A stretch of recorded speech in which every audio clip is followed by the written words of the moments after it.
भोले जी और माता पार्वती जी के कमल चरणों में गोर छुके गोर लागतानी हमार प्रणाम स्वीकार होके। माँ जगदम्बा भवानी के कमल चरणों में गोर छुके गोर लागतानी हमार प्रणाम स्वीकार होके। सब देवी देवता के कमल चरणों में गोर छुके गोर लागतानी हमार प्रणाम स्वीकार होके। नीलम दीदी और हरेंद्र भैया के कमल चरणों में गोर छुके गोर लागतानी हमार प्रणाम स्वीकार होके। सब गुरु भाई बहना के कमल चरणों में गोर छुके गोर लागतानी हमार प्रणाम स्वीकार होके। तो देखिए गुरु भाई बहन, हम भोले जी के चर्चा कहानी के माध्यम से आप लोगों के सुनावे जाता नहीं थे। चर्चा के आप लोग को वो आधा अधूरा नहीं सुनो काहे खातिर आधा कथा सुनने से परम पिता परमेश्वर जी के अपमान होला माता पार्वती जी के, और पूरा कथा सुनब सभी तो आप लोगों के कथा के रहस्य के बारे में पता चली और आनंद भी आई। भोले जी और माता पार्वती जी के नाम कहले से लिखले से सुनले से सारा कष्ट के निवारण हो जाला। ये खातिर कि अब कथा आप लोग सुनी तो पूरा सुनल करी।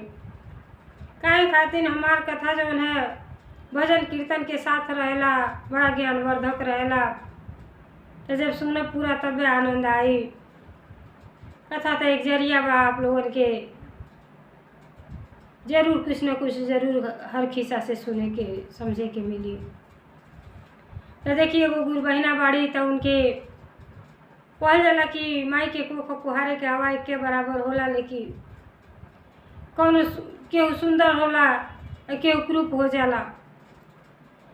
तो एक लड़का कितना सुंदर बाड़ा, एक लड़का आँख से अंधा बाड़ा।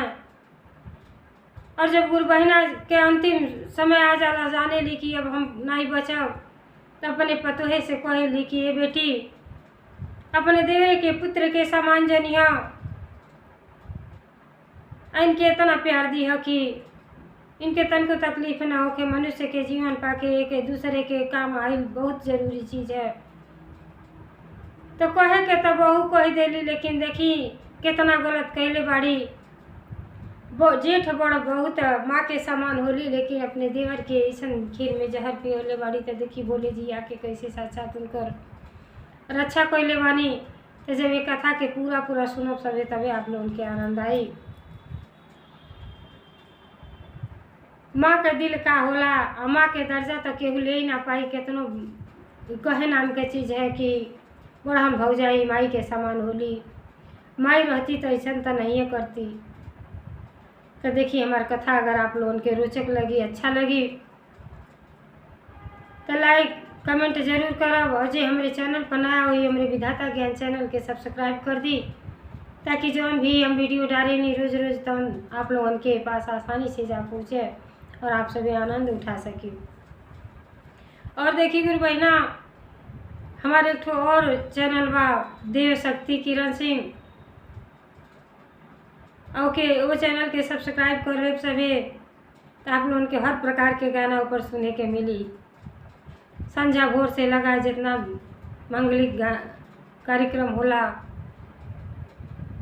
विवाह तिलक हर चीज़ के गाना सुने के मिली। और आप सभी सुनी और अपने प्रियजन में शेयर करें और आनंद उठाएं। तो एक गांव में एगो गुरु बहिना रहत रहली और गुरु भैया रहनी। दोनों जनी बहुते भोले जी के भक्ति करत रहने। और भोले जी के दया से उनके धन संपदा सब कुछ रहल, खाली संतान के प्राप्ति ना भइल रहल। तो बेचारी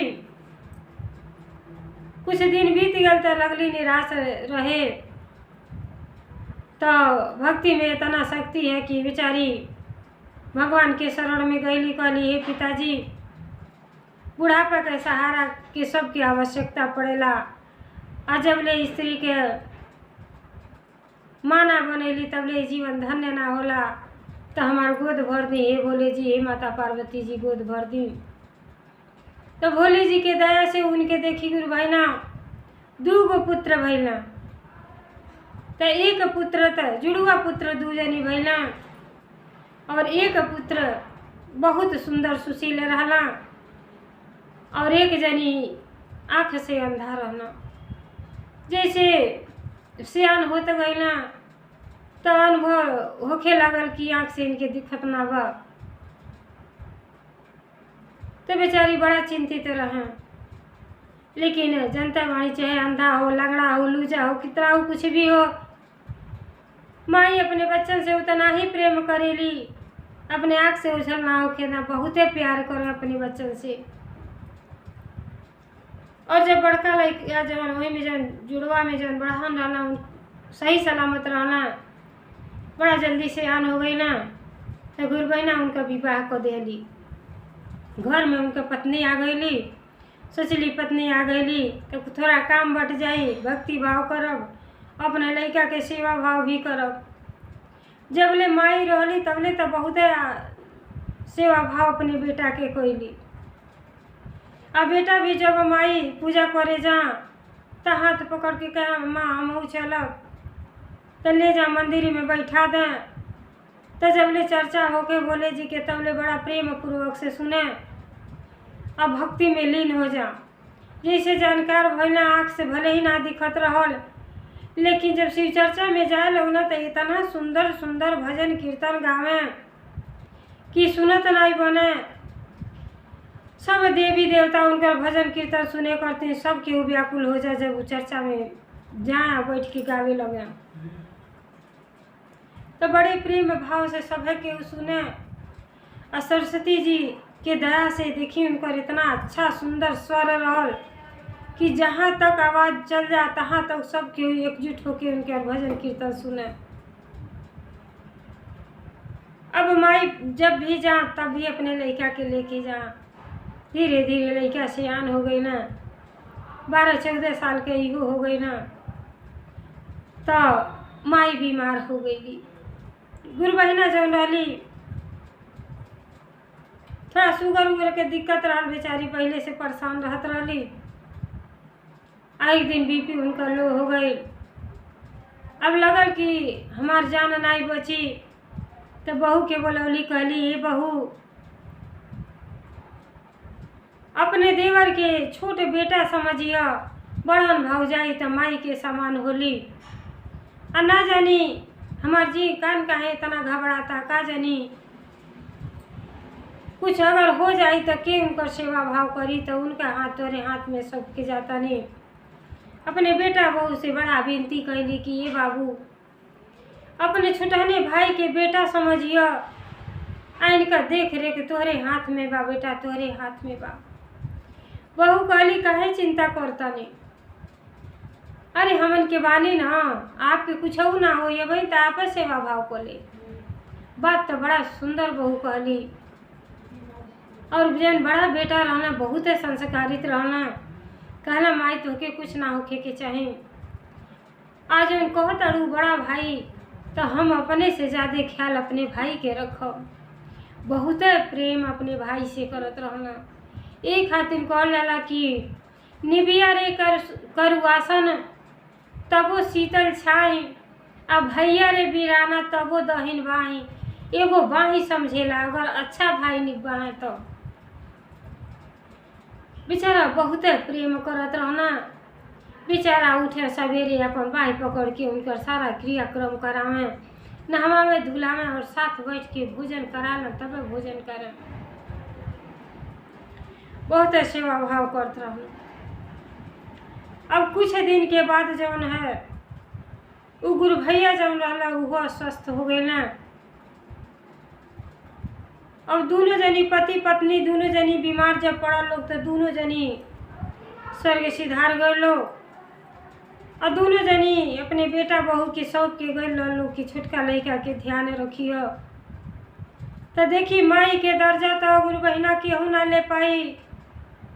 माई तो अपने न खा के अपने बच्चन के खिया के पाल लेली, रात दिन जाग के अपने लड़कन के कैसे पालेली वह जाने ली। माई के कर्ज तो केहू ना चुका पाई। अब जब दोनों जनी मर गई ना, तो बड़ा भाई के वचन ले रहना, कहना हम जीते जी अपने वचन के लिए भाई अपने भाई के सेवा सत्कार करब। वो तो बेचारा जबले रहें तबले सेवा भाव करें।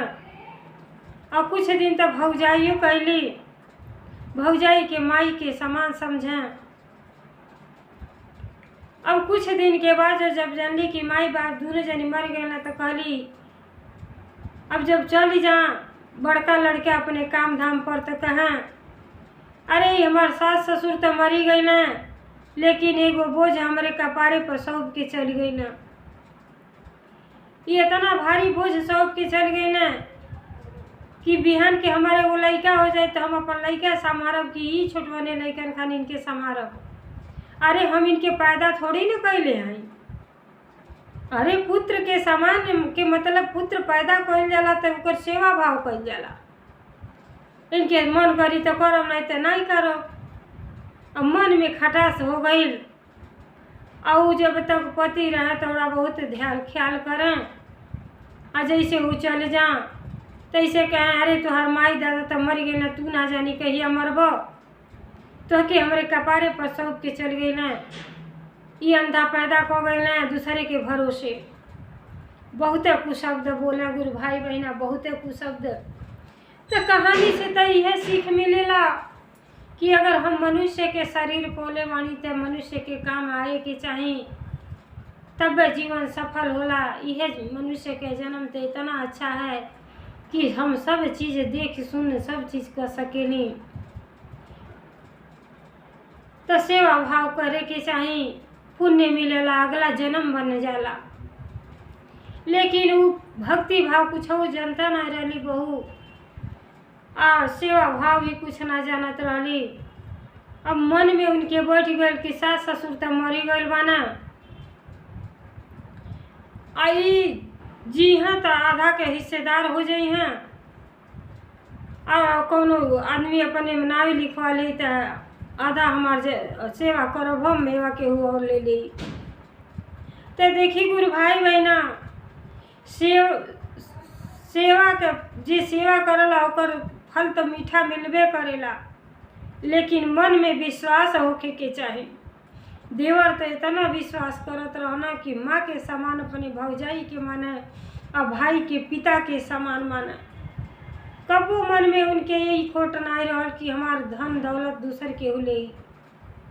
अरे जब हमार परिवार स्वयं के बात तो हम काहे दूसरे के दें। लेकिन बहुते जुर्म ढारे लगली भौजाई, जैसे भाई चल जा न समय से खाना देना पानी दे, कहे अरे मोर अंधा पैदा को के माई बाप हमरे पल्ले बांध के चल गई ना जानी कहिया इनकर मौत हुई। बेचारा अंदर अंदर घुटा, अब भाइयों से नहीं कोई पावे, कहे भाई से कोई दे। तो बिहान के अगर भौजाई के बस में भैया हो जाइए तो हमार के देख रेख करी। कुछ भी जुर्म करे भौजाई कुछ ना बोला, कहना ये भैया तू जाला काम करे तो हमके एक कार्य करता, भोले जी के मंदिर पर बैठा देता जहाँ शिव चर्चा माता जी सुने जात रही है। तो वहीं हम दिन भर बैठल रहती, वहाँ से अता तो ले अता, हमार मन जीवान हो जाता। संत लोगन के बीच में बैठती तो थोड़ा भजन कीर्तन होता ही दिन कट जाता। कहला ठीक बा बाबू, कहत आ तो अच्छी बात बा। अब बेचारा भाई के बात जब सुनला तो कहना अब कान्हे पर हाथ धो लेना, देखी भाई कितना अच्छा बाना। मनुष्य के शरीर पाके एक दूसरे के कामे आवही के चाहिए। अब बेचारा ले जा रोज अपने साथे और मंदिर पर बैठा दे। और जब वो मंदिर पर बैठ जा तो भोले जी के इतना बड़हन भक्त रहना, इतना सुंदर आँख तो भले ही भगवान जी ना देले रहनी, ना जानी कौनी जन्म के पाप रहल, लेकिन माँ सरस्वती जी इतना सुंदर कंठ देले रहनी कि जब वो भजन कीर्तन कहें और प्रवचन इतना सुंदर कहें कि जहाँ तक वहाँ उनकर आवाज़ जा सब लोग एकत्रित होके मंदिर में बड़े प्यार से सुने।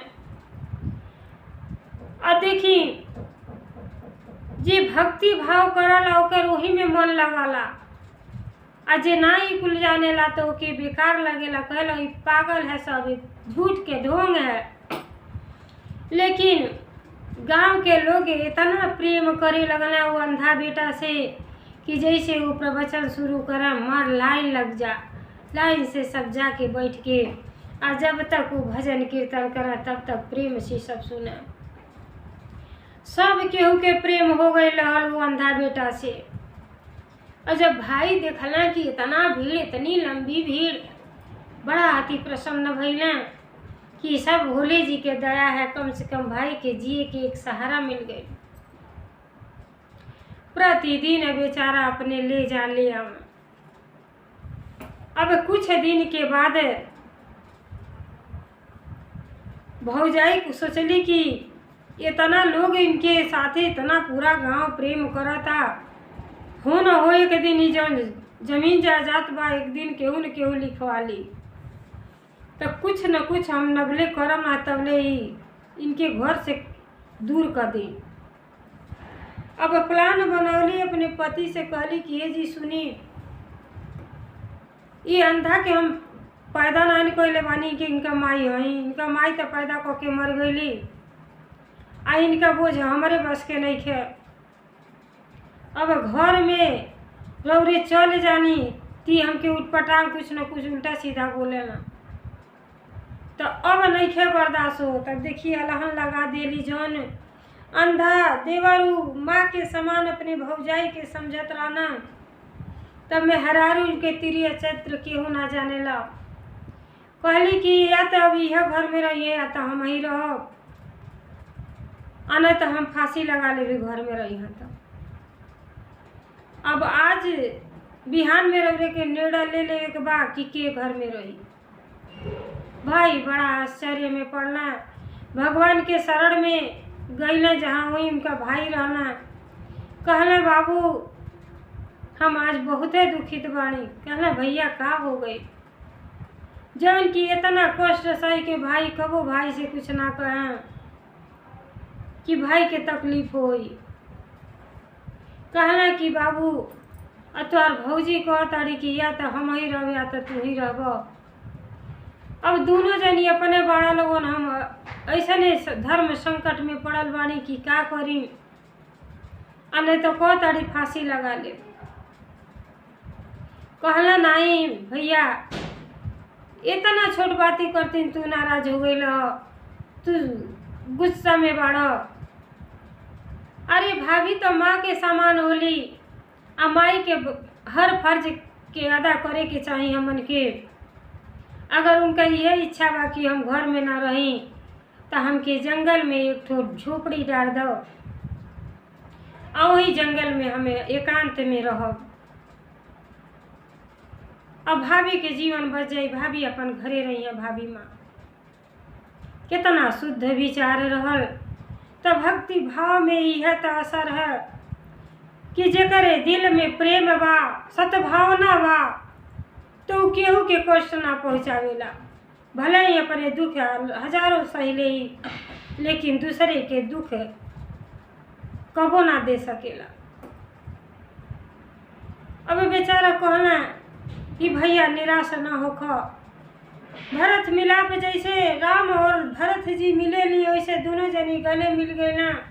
और कहना भैया आज से हमके घरे न ले चले, यहीं से हमके झोपड़ी डाल दो, वन में कर दो। अब बेचारा कहना ठीक है बाबू ठीक है, कहता रहो। ले गए ना जंगल में, झोपड़ी डाल देना, आ वहीं अपने भाई के कह देना।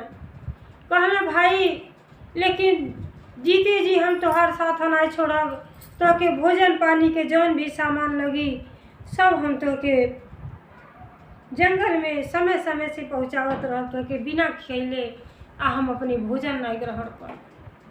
कहना ठीक बा भैया। अरे भैया तू तो हमारा राम भैया हो। अब बेचारा घरे अला, कहना ठीक बा हमार भाई आज से घर में ना आई है।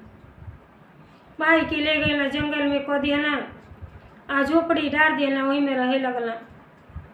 और दोनों टाइम में बेचारा अपने खाना ले जा, अपने भाई के अपने हाथ से खियावें, पानी पिया दें, पानी तो पी दें, रख दें, अपने काम पर चल जा। अब भौज वहाँ जब पहुँच गए ना, तो वहाँ जैसे अपन कैसो नहा धोला, नहा धो के अपन भजन कीर्तन करे लगा, भगवान जी के शरण में चल जा। तो जैसे भजन कीर्तन सब सुने, जे भी जंगल में जे भी मनुष्य इधर उधर रहत रहे, भजन के आवाज़ सुन के सब गिर जाए लगल वहाँ। और दिन भर सब उनके अगल बगल सब केहू बैठ के भजन कीर्तन सुने। अब बेचारा अकेले गइल रहना, उनके इतना लोग प्रेम करे, वहाँ भीड़ भाड़ होके लगल कि वो कितना बढ़िया कितना सुंदर भजन कीर्तन कर रहे, सबकर मन मोह लेना। और यहाँ तक कि देवी देवता सब केहू उनका भजन कीर्तन सुने लगल। इतना अच्छा स्वर रहा। ये देले रहनी माता सरस्वती जी कि देखी सब कुछ तो सब ले ले, लेकिन ये गुण केहू ना ले पाई। और माता जी तो आँख तो भले ही ना रह, लेकिन इतना सुंदर कला देले रहनी कि उनसे सभी लोग प्रेम करे। अब भौजाई के ई सहन नाई भइल। जब भौजाई सोचली कि जंगल में अब रहताना वहाँ भीड़ लगे लगल, त कहली कि अब कुछ दिन के बाद वो गर्भवती रह गई, उनके लड़का होखे के रह गई। तो एक दिन फिर विचार बनौली कि अगर हमार लड़का हो जाए तो धन के बंटवारा हो जाए, वहाँ रहता ना वैसे केहू के लिख दिए तो आधा रह जाए। तो काहे नहीं इनके खाना में जहर दे दी, कौन उनके पैदा थोड़ी न कैले। भाभी माँ कहले से थोड़ा ना हम माँ बन जाए। अरे हम अपने औलाद करती मरब कि इनके करते, क्यों भरमा के इनकर जाता ले ले, ऐसे अच्छा इनके जान से मार दी।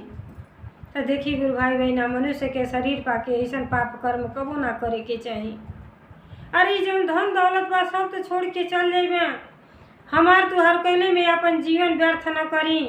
अगर व्यर्थ करे के बाद तो भक्ति भाव में लगा ली और भोले जी माता पार्वती जी के गुरु बना ली, अपने जीवन के धन्य बना ली। अब का कैली, खूब सुंदर खाना बनौली। अब मेहरारून के अंदर के बात केहू ना जानी। पति से कहली कि हम बड़ा भारी गलती कैनी, हम देवर जी से मिलल चाहत हैं। भाई के बड़ा खुशी भइल कि जब आदमी के अकल आ जा, कहे से सीधा सरल आदमी रहना, भोले जी के भक्त रहना। कहना अरे जा मिलल चाहत हो तो मिल सकेलू, जा मिली आओ। कहली जैसे ना जाए कुछ अच्छा चीज़ बना ली, अपने हाथ से खिला दी देवर जी के। कहना ठीक बा। खूब सुंदर खाना बनौली। आ खाना में देखी गुरु भाई बहना, खाना में खूब सागरा जहर डाल दिली। आ जहर डाल के ले गई देवर जी से, कहली अपने कि ये बाबू हम आपसे माफ़ी चाहत हैं, हम बहुत भारी गलती कर देनी, हमके ऐसा गलती ना करे के चाहिए, हम आपसे माफ़ी मांगे आयल बानी, आपके भोजन बना के लेके आयल हैं। वो उनके मन में छल कपट ना रहल, अति प्रसन्न भइल कि भाभी माँ के कुछ ऐसा नकल हो आयल हो कि आ गई बड़ी मिले। तो माँ के भाभी तो माँ के समान होली, आदर भाव कर ही के चाहिए। बेचारा प्रणाम कहना, कहना बैठ जाए भाभी माँ। कहली कि नहीं अब सोचा था नहीं कि खाना खिया दी। अब वो कहले कि देखी हम खाना जनता मानी कि बिना भगवान जी के भोग लगौले हम कुछ खा ली नहीं। अब वो का कहले, देखी जकर आई रही तो केहू बाई कुछ काम ना करी, उनकर तो अर्दुआई 100 साल के रहल तो उनकी कैसे मरता। अब खाना ले जाके जब धैली तो बेचारा का कहले, पहले भगवान जी के ले जाके भोग लगौला। और जब भोग लगौला तो माता जी और पिताजी दोनों जनी देखत आने कि खाना में जहर में के भौजाई ले आयल बटी, बहुत क्रोधित भइली। अब भोले जी तत्काल वहाँ भोग लगावे चली अली खाए। अजंते वाणी भोले जी के नीलकंठ के नाम से भी जानल जाने। जब समुद्र मंथन भइल रहल तब विष के घड़ा भोले जी खुद अपने पी गई रहनी।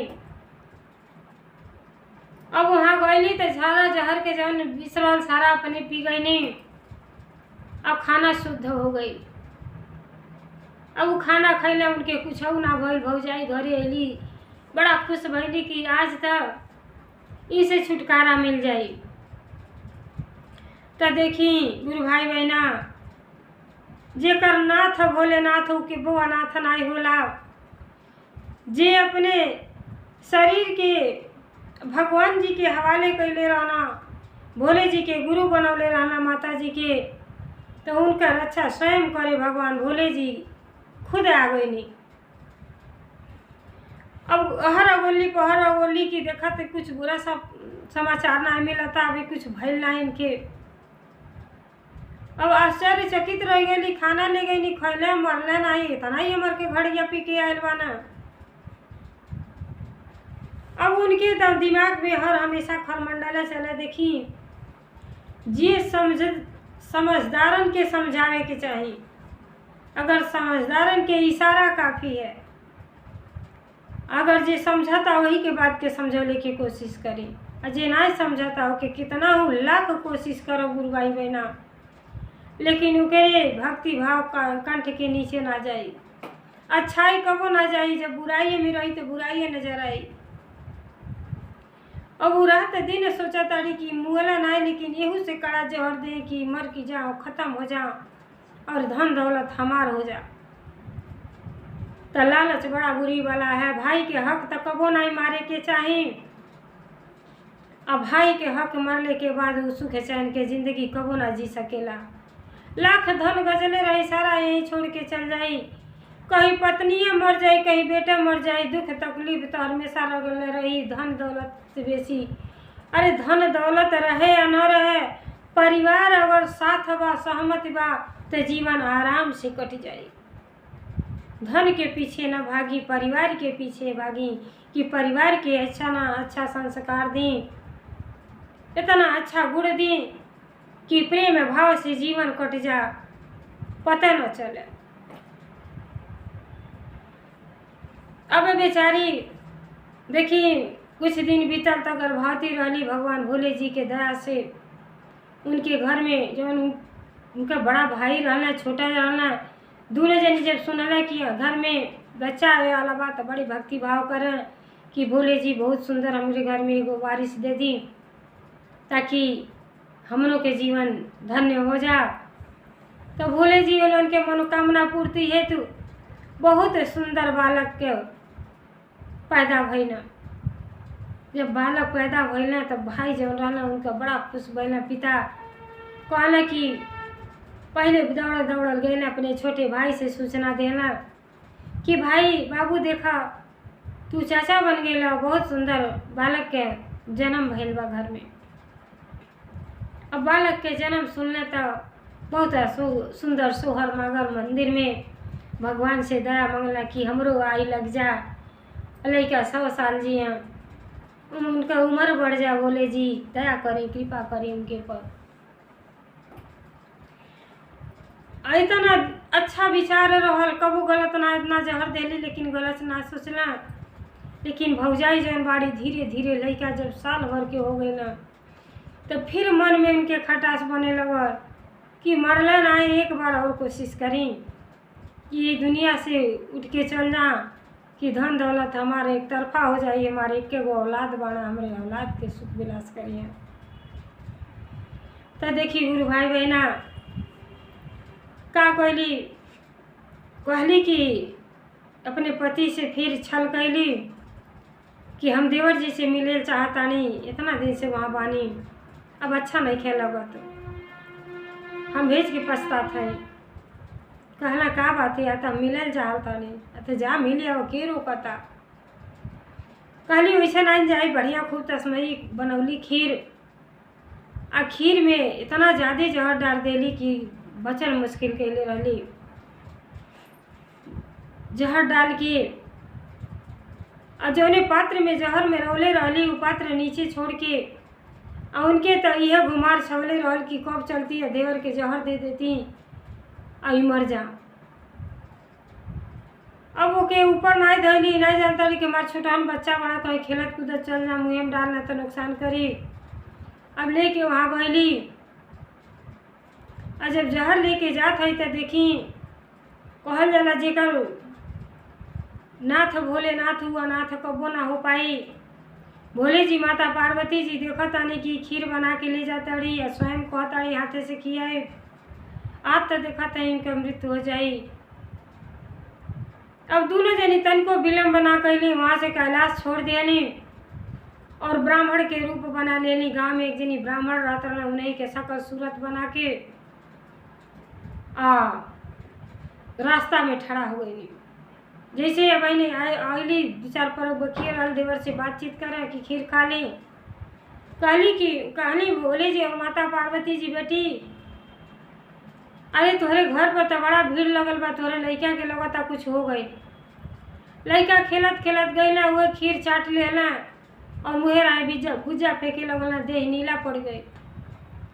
जब सुनली कि हमारे लड़का के कुछ हो गई बात, खीर वहीं धैली आ धैले के बाद घरे जब जा ताड़ी तो देखा ताड़ी लड़का छपटिया ताटे, देह एकदम नीला हो गई बा।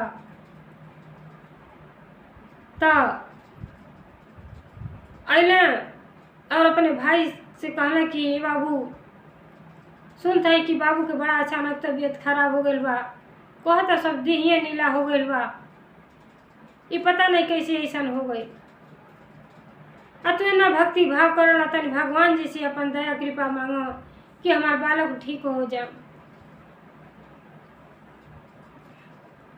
अब जब इतना बात सुनला भाई उनका रंधा, तो कहला भैया हमके मंदिर में पहुंचा दो। मंदिर में ले गए ना, लगला ढोलक बजावे, गुरु बहिना लगला ढोलक बजावे, हर भोला भोला भोला हर हर, हर शिव शिव शिव हर हर, लगला भोले जी के जाप करे। और कहला कि हे पिताजी, अगर हम सच्चे दिल से आपके भक्ति कैले बानी तो हमरे भतीजा के अच्छा कर दी, नहीं तो हम अपने ही प्राण त्याग देव, आपके शिवलिंग पर प्राण त्याग देव और आप पर से सबके विश्वास उठ जाए। अब लगल ढोलक पीटत पीटत हाथी में सब छाला पड़ गए, लगल खून बहे, लेकिन ना आवाज़ बंद करता ना घटा सुखत जाता और न ढोलक बजावल बंद करता। गुरु भाई बहना तो देखी भजन के माध्यम से का कहता हूँ। और उनका भाई अप डाउन घर से वहाँ ले दौड़त आना, घर अला तो देखा तो लड़का नीला पड़ गए बाना, आखिर किनारे बन के धैल बा, आखिरी में से लड़का खा ले रहना। आई हर जन खीर उनके भाई के गई रहल, जैसे वही कुत्ता जाके खा लेलस आ कुत्ता वहीं डिमला के मर गई रहल।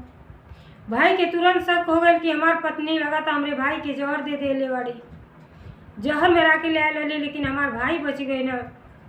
तो देखी गुरु भाई बहना, जे दूसरे करतीन कुआं खोदेला ओकर स्वयं कुआं खना जाला। तो केहू के बारे में बुरा नहीं सोचे के चाहिए। वो मारल चाहत रहली कि देवर के बेटा सामान समझत रहली, लेकिन वो देवर की बेटा की जहर अपने हाथ से जाके खियावे गईली, तेने उनका लड़का स्वयं अपने खा के नीला पड़ गई। अब जाके बेचारा मंदिर में छोटका भाई विनती करता न, दिनवा में सूरज उगे रतिया में चांद, शिवजी सुनली पुकार। दिनवा में सूरज उगे रतिया में चांद, शिवजी सुनली पुकार। हमरो भतीजा बान बहुत बीमार, शिवजी सुनली पुकार।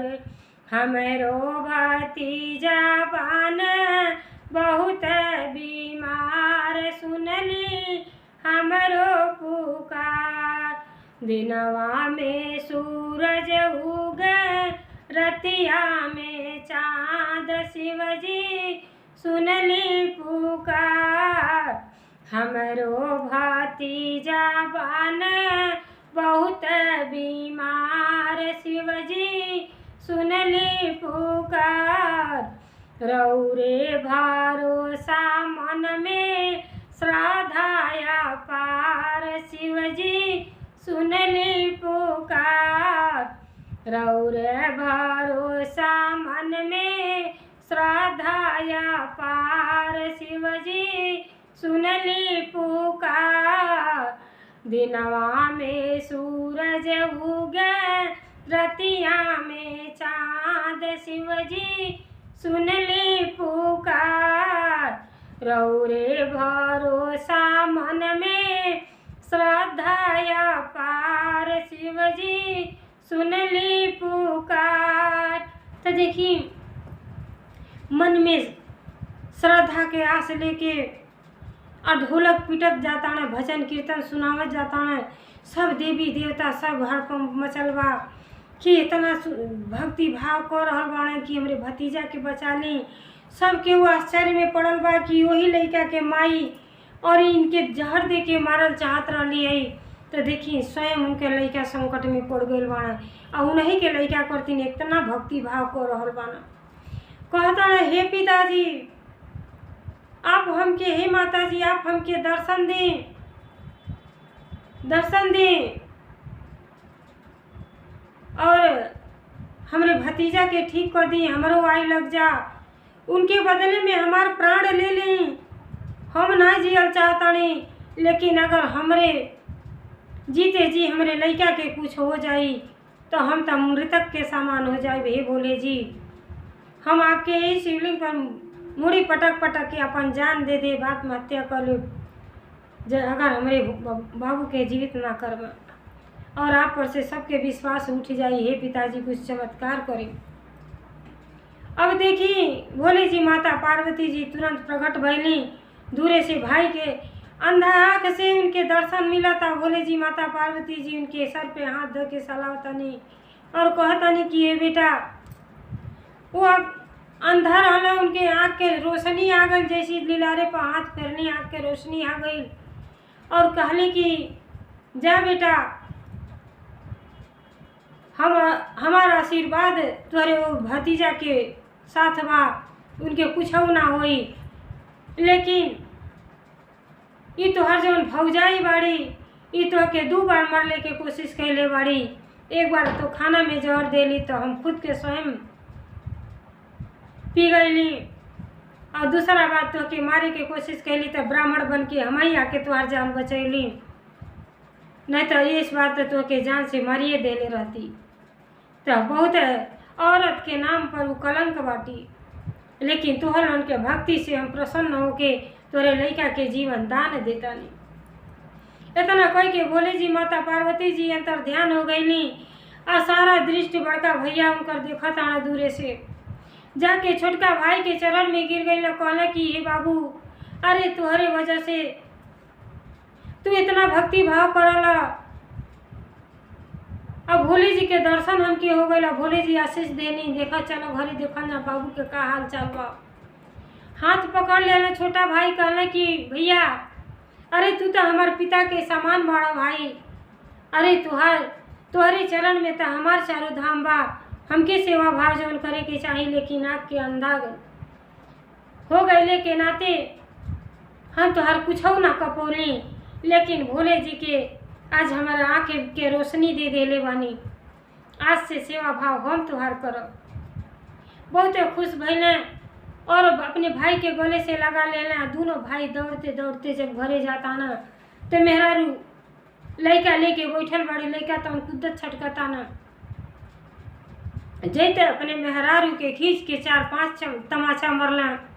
कहले अरे तू ये घर में रहे योग्य नहीं बाटू, तोहरे पर कितना हम भरोसा कैली कि छोट भाई के बेटा के समान पलिया, लेकिन तू तो हद पार कर देलू। आज ही हमार बेटा जीवित बाना तो सिर्फ ही हमारे भाई के चलते जीवित बाना। आज जौन भी चमत्कार भइल बा ये हमरे भाई के चलते भइल बा। तू हमरे भाई के 2 बार जहर देलू, जौन खीर बना के ले गए ललू खैले बा कुत्ता वहीं मर गइल बा। और ये जौन लड़का बीमार पड़ले बड़े, शरीर नीला पड़ल है, ये सब तुहरे पाप कर्म के नतीजा है। स्वर्ग और नरक यही बा, जैसन हम कर्म करब वैसन हमके यही भोग के जाए के पड़ी, कलयुग है। अब कहने की देखा जौन खीर बना के धैले बाड़ू यही में से बाबू चटले रहला कि ये बाबू के मृत्यु हो गई लला, लेकिन मृत्यु के मुँह से बचाए वाला ये हमार छोटहन भाई हमें ये भगवान भोले जी से इतना विनती कैले कि भगवान जी आशीष दे के अंतर ध्यान हो गई। जब इतना भौजाई सुनली तया के गोड़ पकड़ लेली देवरे के, कहली बाबू हमके माफ़ कर दो, हम तो माफ़ी करे योग्य ना बाणी। मनुष्य के जीवन पाके कुछ अच्छा ना कैली, न अच्छा कर्म कैले रहनी तो मनुष्य के शरीर मिलल, लेकिन मनुष्य के शरीर पाके इतना गलत काम कैली कि हमार माफ़ भी करे योग्य तो बटला ना बाणी, लेकिन माफ़ कर दो। देवर उनका जब रहना वो अपने भाभी के माई के समान जानत रहना, उनका हाथ पकड़ ले कहले माई के हाथ कबो बेटा के पैर में ना पड़े के चाहिए। अरे बेटा के तो अपने माई के भाभी जैसन माँ के आदर सम्मान करे के चाहिए। ऐसा कोनो बातें ना बा, हमके सेवा आप लोगन के करे के चाहिए। अब भोले जी के दया से देखिए हमारा आँख के रोशनी भी आ गई बा। अब हमन के प्रेम पूर्वक से रह जाए, अपन पिछले वाली जिंदगी जौन बात भूल जाए और भोले जी के गुरु बना लें। भक्ति भाव में इतना असर है कि अपने जीवन की जौन बाकी खोची के जिंदगी भाव के धन्य बना लें। अब उनके वही ज्ञान हो गई और जो है दोनों भाई राम और लक्ष्मण जैसे, और जो भौजाई इतना गलत रही, इतना अच्छा हो गई कि सुबह बड़े सवेरे उठ के नहा धो के भक्ति भाव करें, जैन की कबो पूजा पाठ कैले ना रही, लेकिन जब अपने बेटा के जीवन दान में देखली कि भोले जी आँख के सामने मर गए ना और जीवन दान दे देली, तो जाके बार बार माफ़ी मांगो तड़ी। प्रतिदिन मंदिर में जाके माथा टिके और वो बिना भगवान के भोग लगोले कुछ नहीं खा। कहे हे पिताजी अनजाने में जौन भूल होइल बा, हम आपके शरण में आयल बानी, हमरे भूल के माफ़ कर दी और हम आपके गुरु बनौले बानी, हमरे ये जीवन के धन्य बना दी। तो देखी जे सुबह के भूला अगर शाम के घर या वापस आ जाला तो के भूला नहीं कहल जाला। अब भोले जी तो देव के देव महादेव तो हर भक्तन पर दया कृपा करेनी। अब उनका परिवार संवर गई, बड़े आनंद खुशी से सब एक होके रहे लगल लोग। तो देखिए गुरु भाई बहना जैसे भोले जी और माता पार्वती जी के दया कृपा हो परिवार पर पड़ल की अंधा बेटा के नेत्र दे देहनी और मृतक लड़का के जीवित कर देहनी, घर में खुशहाली छा गई। वैसे भोले जी के दया कृपा सब परिवार पर बनल है। हर हर महादेव, हर घर महादेव, भोलेनाथ की जय।